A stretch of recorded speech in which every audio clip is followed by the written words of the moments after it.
এই ভাইটিকে হয়তো তোমরা প্রত্যেকেই চিনে গেছো। এই ভাইটির নাম দীপু চন্দ্র দাস। এই ভাইটি বাংলাদেশের সংখ্যালঘু পরিবারের একটি ছেলে। এই ভাইটিকে কিছুদিন আগে বাংলাদেশের মাটিতে নৃশংসভাবে পুড়িয়ে মারা হয়েছে।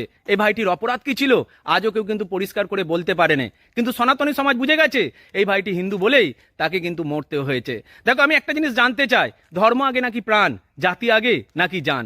দেখো, এই যখন নৃশংস হত্যাকাণ্ডটা চলছিল তখন দীপুর মা চিৎকার করে ছেলের প্রাণ ভিক্ষে চাইছিল, কিন্তু মায়ের আর্তনাদটা বাংলাদেশি কোনো এক মানুষের কানে গিয়ে পৌঁছালো না।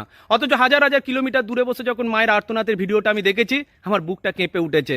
আমি একটা জিনিস পরিষ্কার করে বলতে চাই, হিন্দু হয়ে যদি হিন্দুর পাশে দাঁড়াতে না পারো, তাহলে এরকম হাজার হাজার দীপুকে গাছেই কিন্তু ঝুলিয়ে মারা হবে, তখন তুমি আর কোনো প্রতিবাদ করার সুযোগ পাবে না।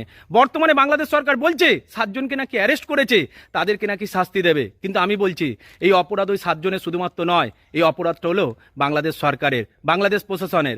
কারণ দীপু দাস হত্যাকাণ্ডের আগে দীপু কিন্তু ছিল পুলিশের হেফাজতে, সেখান থেকে উগ্র জনতা দীপুকে পেল কিভাবে, এই উত্তরটা বাংলাদেশ সরকারকে দিতেই হবে।